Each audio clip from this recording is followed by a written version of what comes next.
Welcome to Binford Chronicles. From the Declaration of Independence, we hold these truths to be self-evident, that all men are created equal, that they are endowed by their Creator with certain unalienable rights, that among these are life, liberty, and the pursuit of happiness, that to secure these rights, governments are instituted among men, deriving their just powers from the consent of the governed. Let's understand how we got here. Donald Trump hand-selected 3 members of the United States Supreme Court with the intention that they would undo the protections of Roe v. Wade. And they did exactly as he intended. And now in over 20 states, there are Trump abortion bans, which make it criminal for a doctor or nurse to provide health care. In one state, it provides prison for life. Trump abortion bans that make no exception even for rape and incest. The next video is Trump 9 years ago talking about his stance on pro-life and pro-choice. You'll find this interesting. I bought your 2000 book, The America We Deserve. Right. $7.99 on Amazon, by the way. Good. I contributed to the empire. And so in reading it, there were a couple of things that jumped out at me. One is on abortion. At the time, you said that you were pro-choice. Now you've changed, right? Not strongly, but I am pro-life. I had an experience with a friend of mine who was, frankly, they were going to abort their child, which they ended up having, and their child is like this magnificent person, and it had an impact. I've seen that now a couple of times with other people, but I'm pro-life. You're pro-life, but you do think that there should be exceptions for rape and incest. Yes, and life, the health of the mother, the death, because, you have some cases where the mother may die. It's basically Ronald Reagan had the same thing. He had the 3 exceptions. If you are the Republican nominee, you would be the effective leader of the Republican Party. Would you make sure that that exception or those exceptions would be in the Republican Party platform? Well, I think it would be something I would discuss very seriously with the people in the Republican Party. I'm actually getting along very well with the people at RNC right now, and I think that would be something certainly we would be discussing. I do agree with, Ronald Reagan was a long time ago. He was somebody that liked me a lot. I liked him a lot. I helped him a little bit, and he had the exceptions also. It would certainly be something I'd want to discuss. In the next video, you will hear Trump's stance on the 6-week abortion ban, and he will discuss the late-term abortions, which are very concerning. In your home state of Florida, you surprised many with regard to your 6-week abortion ban, because you initially had said that it was too short. And you said, quote, I'm going to be voting that we need more than 6 weeks. But then the very next day, you reversed course and said you would vote to support the 6-week ban. Vice President Harris says that women shouldn't trust you on the issue of abortion because you've changed your position so many times. Therefore, why should they trust you? Well, the reason I'm doing that vote is because the plan is, as you know, the vote is, they have abortion in the 9th month. They even have, and you can look at the governor of West Virginia, the previous governor of West Virginia, not the current governor, who's doing an excellent job, but the governor before, he said the baby will be born and we will decide what to do with the baby. In other words, we'll execute the baby. And that's why I did that, because that predominates, because they're radical. The Democrats are radical in that. Next up is Governor Northam's take on 3rd trimester abortions. Committee hearing yesterday when Fairfax County Delegate Kathy Tran made her case for lifting restrictions on 3rd trimester abortions, as well as other restrictions now in place. And she was pressed by a Republican delegate about whether her bill would permit an abortion even as a woman is essentially dilating, ready to give birth. And she answered that it would permit an abortion at that stage. Obviously, the mother, with the consent of the physicians, more than one physician, by the way. And it's done in cases where there may be severe deformities, there may be a fetus that's non-viable. So in this particular example, if a mother is in labor, I can tell you exactly what would happen. The infant would be delivered. The infant would be kept comfortable. The infant would be resuscitated if that's what the mother and the family desired. And then a discussion would ensue between the physicians and the mothers. And do you think multiple physicians should have to weigh in as is currently required? She's trying to lift that requirement. Well, I think it's always good to get a second opinion and for at least two providers to be involved in that decision, because these decisions shouldn't be taken lightly. And so, I would certainly support more than one provider. How do you feel about that, folks? You put the baby aside, wrap it up, make it comfortable, and then go have a conversation. You're not really doing anything with the newborn and deciding whether it lives or dies. In the next videos, the Supreme Court does the right thing, giving the vote to the states for the people. 2 years they've been trying to get Roe v. Wade into the states. And through the genius and heart and strength of 6 Supreme Court justices, we were able to do that. Now, I believe in the exceptions for rape, incest, and life of the mother. I believe strongly in it. Ronald Reagan did also.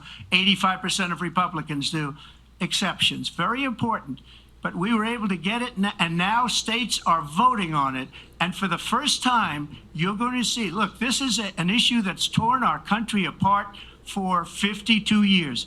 Every legal scholar, every Democrat, every Republican, liberal, conservative, they all wanted this issue to be brought back to the states where the people could vote. And that's what happened. There is no state in this country where it is legal to kill a baby after it's born.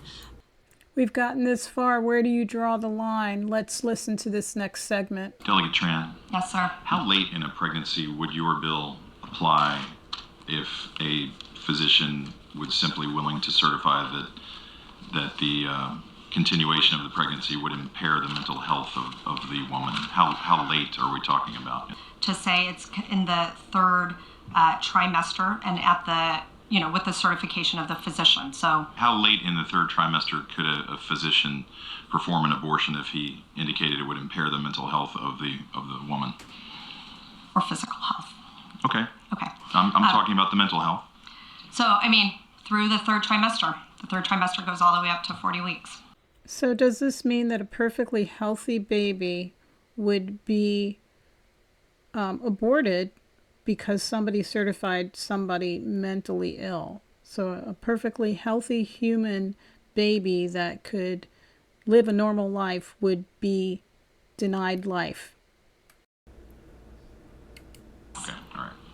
What type of mental health conditions would you anticipate would be utilized by physicians under these circumstances to determine that a child that is otherwise viable is worthy of an abortion?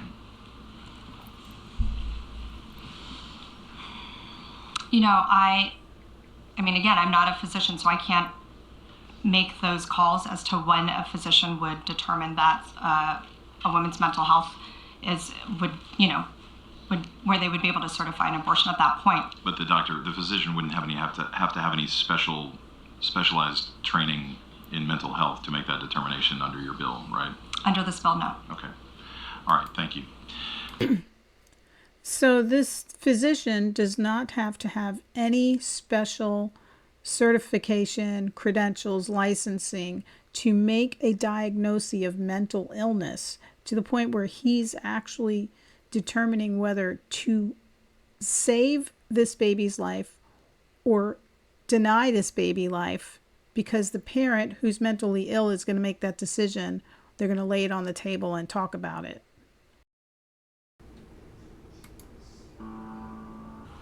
With this session update, I'm Shannon Lurkey. In the wee hours of Saturday morning, the Senate passed the Protect Reproductive Options Act, also called the PRO Act, which would codify in state law an individual's access to reproductive health care.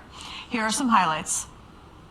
We were told at different times that our inquiries were frivolous. We talked about 32-week abortions, 36-week, 39-week abortions, and we were told that those amendments were frivolous. Well, maybe in the mind of the people who put the bill together, maybe the death of children at those weeks in fertility, maybe that is frivolous to them, but it is not to me. When you murder children at 32 weeks, 36 weeks, and 39 weeks, my friends, that's not frivolous. I would hope that as we're thinking about the votes we are soon to cast, that we would come to the realization that we are not protecting the women or the girls or even the boys of Minnesota. It was previously mentioned that this is the darkest day that some have experienced in this body. Indeed, I think this is one of the darkest days we've experienced in the state of Minnesota. Minnesotans did not vote for this extreme abortion bill that this chamber is about to vote on. Madam President and members, I'll be voting no today on House File 1. Minnesota mothers and Minnesota's unborn deserve better. This bill is sending a message to women that the best way out of a tough situation is through ending the life of their own child. Madam President, it is my sincere hope that the women of Minnesota know that I am speaking from experience today when I say they are stronger than they know. And I am sorry not one Democrat has stood up today and told them that. We just heard from Minnesota Senate. They didn't give the vote to the people. That's government. The vote should have been given to the people because this is an extreme bill, as you can see through the evidence that I've posted today. And it's an injustice to the people is what's been done. So as I close out today's episode on abortion, I just want to say this, we have a lot of pregnancies that happen simply because of not using contraception. We have pregnancies that do happen. They're small numbers that the contraception doesn't work. And then you have your rape and incest cases. And for a late-term abortion in today's technology, we really shouldn't have that. There's a lot of gestational testing that you can do to know and prepare for a baby that might be born with some kind of abnormality. But it doesn't mean they can't live a full life. So I ask, why is it so much easier for us to want to end the life of a child rather than try to save a child? A lot of kids go into adoption and they're adopted and have good families. Good things happen to people and bad things happen to people. We can never prevent that. But what we can prevent is becoming executioners. And as you've seen, this abortion bill is one of the most extreme abortion bills, and it's going across the nation in different states.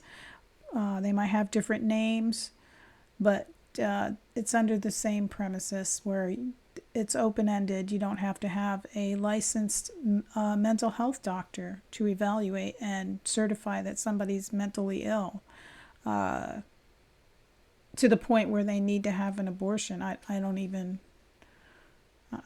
can't even fathom that.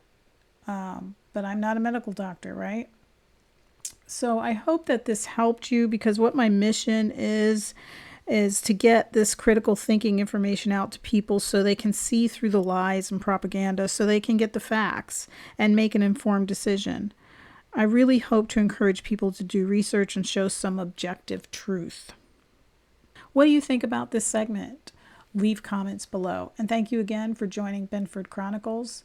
And remember to subscribe, share with people just like you and me, and get the word out. In Florida, we need to vote no on Amendment 4.